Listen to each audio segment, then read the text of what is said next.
ناظرین کی خدمت میں سلام آداب. آپ دیکھ رہے ہیں وائس آف لداخ. آج منگل ہے، نومبر کی 18 اور جمادی الاول کی 26 تاریخ. آج کی تازہ ترین خبروں کو لے کر میں سعید ہاشم رضوی حاضر. ناظرین سے گزارش ہے کہ تازہ ترین خبروں اور حالات و واقعات سے باخبر رہنے کے لیے ہمارے چینل کو سبسکرائب کریں اور خبریں آخر تک ضرور دیکھیں. آپ دیکھ رہے ہیں آپ کا پسندیدہ news channel voice of Ladakh.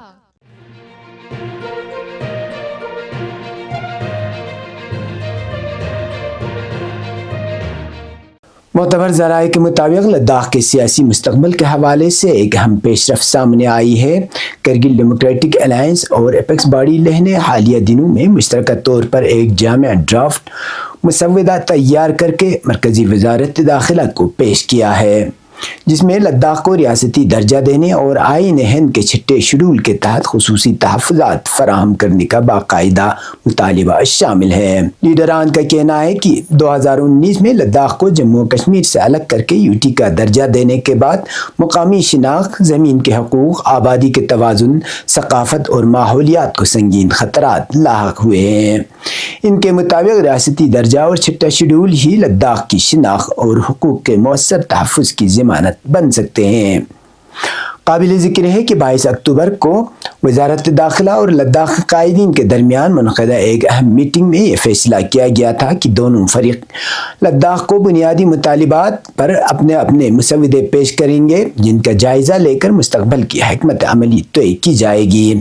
اسی فیصلے کے تحت لداخ کے رہنماؤں نے قانونی ماہرین کے مکمل تعاون اور مشاورت کے بعد اس ڈرافٹ کو حتمی شکل دے کر وزارت داخلہ کو ارسال کیا ہے. مسودے کا نقل فراہم ہونے کی صورت میں آئندہ کے نشریات میں سامعین کو اہم نکات سے آگاہ کیا جائے گا.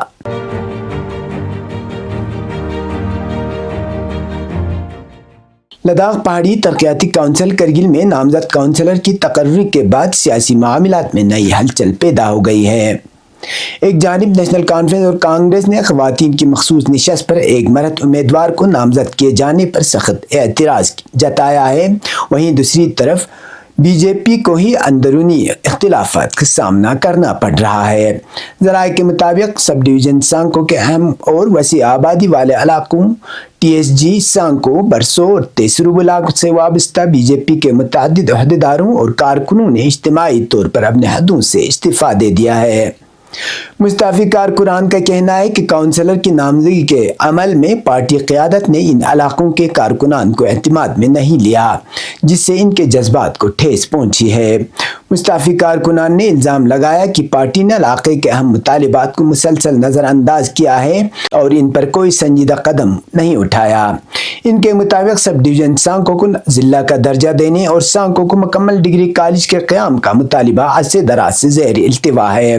اسی طرح پانی کھر پہلگام روڈ کی تعمیر اور دیگر عوامی اور بنیادی سہولیاتوں سے متعلق مطالبات بھی پورے نہیں کیے گئے.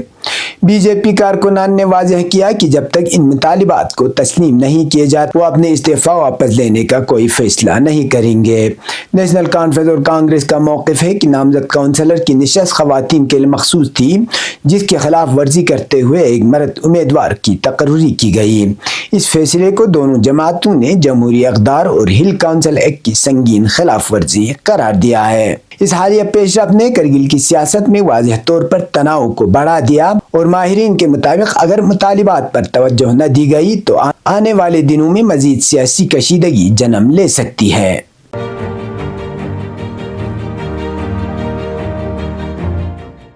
لداخ خود مختار پہاڑی ترقیاتی کونسل کرگل کے نامزد کونسلر ایڈوکیٹ ریاض احمد خان کے اعزاز میں آج سرحدی علاقہ لاتو میں ایک خصوصی تقریب منعقد کی گئی، جس میں بی جے پی کی ریاستی قیادت، پارٹی کارکنان اور مقامی عوام نے بڑی تعداد میں شرکت کی. تقریب میں بی جے پی کے ریاستی صدر ٹاچی گیلسن کھاچو اور جنرل سیکرٹری پی ٹی کنزنگ نے بھی شرکت کی. اس سے قبل بی جے پی کارکنان نے کونسلر کو گاڑیوں کے بڑے قافلے کے ساتھ کرگل سے لاتو لے گئے، جہاں پہنچنے پر مقامی لوگوں نے ان کا پرتپاک استقبال کیا اور روایتی خطق پہنا کر اعزاز بخشا. تقریب سے خطاب کرتے ہوئے ایڈوکیٹ ریاض احمد خان نے کہا کہ وہ اپنے علاقے کے جائز حقوق کے تحفظ کے ہل کونسل میں پوری قوت کے ساتھ آواز بلند کریں گے. انہوں نے اس عزم کا اظہار کیا کہ سرحدی علاقوں کی مشکلات کو ترجیحی بنیادوں پر حل کرنے کی کوشش کی جائے گی۔ اس موقع پر بی جے پی رہنماؤں نے نیشنل کانفرنس کانگریس پر ایک بار پھر تنقید کے نشتر چلائے اور انہیں عوامی مسائل سے غافل قرار دیا۔ پارٹی لیڈروں نے رکن پارلیمنٹ حاجی محمد حنیفہ جان کے حالیہ بیان پر بھی شدید رد عمل ظاہر کیا۔ قابل ذکر ہے کہ ایڈوکیٹ ریاض احمد خان نے لداخ پہاڑی ترقیاتی کونسل کے 5ویں جنرل انتخابات میں چولیسکمبو حلقے سے الیکشن لڑا تھا، تاہم انہیں نیشنل کانفرنس کے امیدوار کے ہاتھوں شکست کا سامنا کرنا پڑا تھا۔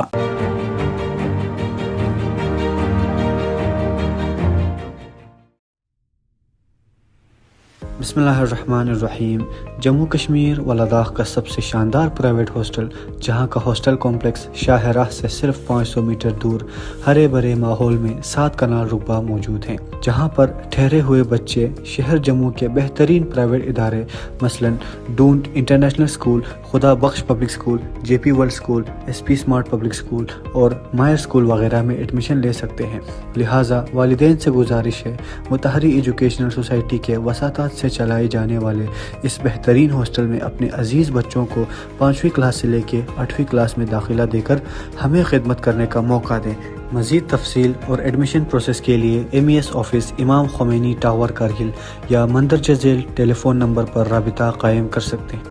ایڈمیشن فارم کی لاسٹ ڈیٹ اب 30 نومبر تک ایکسٹینڈ ہو گئی ہے۔ فارم MES آفس کارگل یا وارڈن آفس رائکا جموں بٹھنڈی سے حاصل ہو سکتے ہیں۔ اب پیش ہے قومی اور بین الاقوامی خبریں۔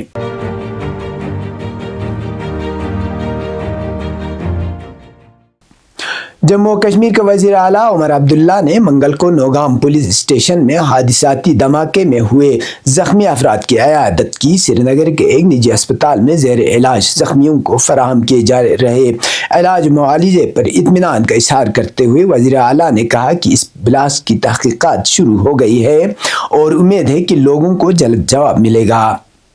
عمر عبداللہ نے پولیس اسٹیشن میں ہوئے دھماکے کو افسوسناک قرار دیتے ہوئے کہا کہ انتہائی افسوسناک واقعہ ہوا جس میں قیمتی جانیں چلی گئی۔ کن حالات میں دھماکہ خیز مواد یہاں پہنچایا گیا، کیسے تحقیقات ہوئی، دھماکہ کیسے ہوا، اس معاملے پر جوابات جلد سامنے آئیں گے اور اس معاملے پر مقامی اسپتال نے بہتر اور اچھا رول ادا کیا جو قابل ستائش ہے۔ جانی نقصان پر افسوس ظاہر کرتے ہوئے عمر عبداللہ نے حادثہ میں فوت ہوئے مقامی درزی کے اہل خانہ کو سرکاری نوکری فراہم کرنے کی بھی وکالت کی۔ میں افسران سے کہوں گا کہ اس معاملے پر ماضی کی طرح متاثرہ کے اہل خانہ کو سرکاری نوکری فراہم کرنے کے لیے اقدامات اٹھائے جائیں گے۔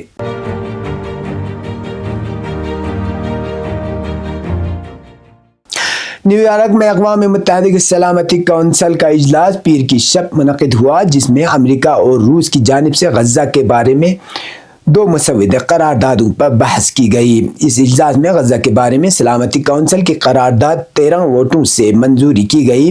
اقوام متحدہ میں امریکی نمائندے نے اجلاس میں کہا کہ غزہ گزشتہ 2 برسوں میں زمین پر جہنم میں تبدیل ہو گیا ہے۔ انہوں نے کہا کہ بھوک عام ہے، امید کمزور ہے اور آج ہم ایک دوراہے پر کھڑے ہیں۔ انہوں نے مزید کہا کہ امریکہ کی پیش کردہ قرارداد صدر ٹرمپ کے منصوبے پر مبنی ہے اور یہ محض ایک کھوکھلا وعدہ نہیں ہے بلکہ غزہ میں جنگ بندی کی ضمانت۔ امریکی نمائندے نے کہا کہ ہم حماس کے ہاتھوں میں موجود 3 اسرائیلی قیدیوں کی لاشیں واپس لانے کے لیے پرعزم ہیں۔ انہوں نے دعویٰ کیا کہ قرارداد غزہ کو آزاد اور دہشت گردی سے پاک بنانے کی ضمانت دیتی ہے اور اس پر مثبت ووٹ دینا غزہ اور اسرائیل کی ماؤں کے لیے پیغام ہے کہ ہم انہیں نہیں بھولیں گے۔ الجزائر کے نمائندے نے کہا کہ قرارداد صدر ٹرمپ کے جامع منصوبے پر عمل درآمد کے لیے ہے۔ انہوں نے کہا کہ عرب اور اسلامی ممالک نے قرارداد کے حتمی مسودے کی حمایت کی ہے اور ہم فلسطینی عوام کے فیصلوں اور نمائندوں کا احترام کرتے ہیں۔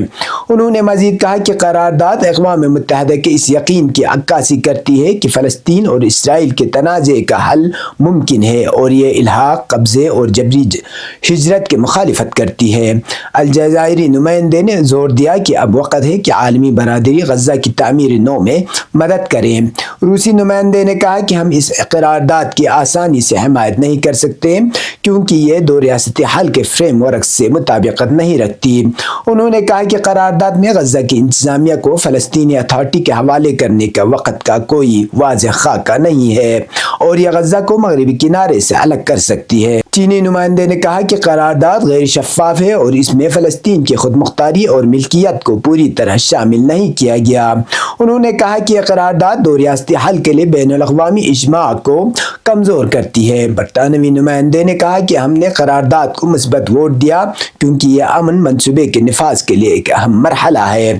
انہوں نے زور دیا کہ غزہ کے راستے کھولے جائیں اور امداد بلا رکاوٹ پہنچائی جائے۔ سلامتی کونسل کے 13 ارکان نے امریکہ کی قرارداد کے حق میں ووٹ دیا جبکہ روس اور چین نے غیر جانبدار رہتے ہوئے ووٹ دینے سے اجتناب کیا۔ یہ تھے ہفتے کی خبریں، اسی کے ساتھ مجھے اور میرے ساتھیوں کو دیجیے اجازت۔ اللہ حافظ۔